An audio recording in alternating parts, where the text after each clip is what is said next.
Well, part two, guess where we are now? We are by the chickens.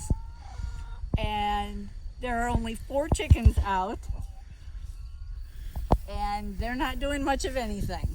But there are 15 altogether. And just underneath of where we're standing are 3 separate caves. Here, we can walk down there. Okay. Just walk down, I'll follow you. Okay.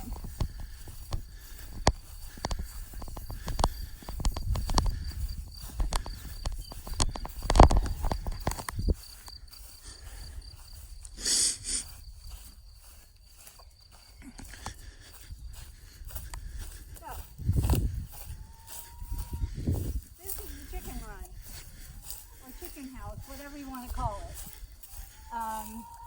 There are 3 separate caves here, natural caves, that have been used for various farming and whatever over the years.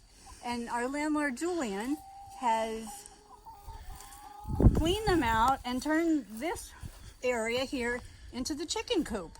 And we have 15 chickens, we have hens, and we have roosters.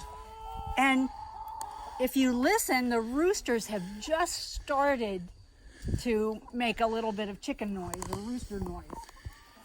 And this is where they live. And they're closed in, and they go into where the doorway is, and they're shut in for the night. And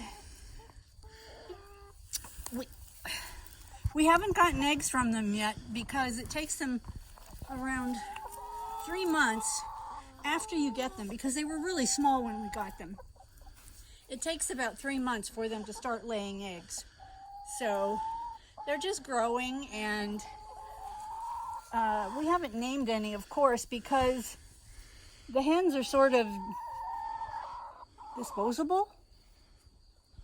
And we are building a barbecue a little bit farther from the garden. So if you get my drift, those are our chickens. With a rotisserie. With a rotisserie.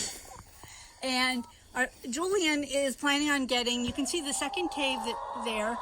Julian's planning on getting some ducks or some geese. And then in the third cave. The third one, he's planning on donkey's going to go. A small donkey, one of those really small donkeys. And that fourth place where the pipes are, that's just storage. That's just storage. So he's got all the fencing around to keep the chickens inside, and they have their run of it. And that's our farm lesson for today.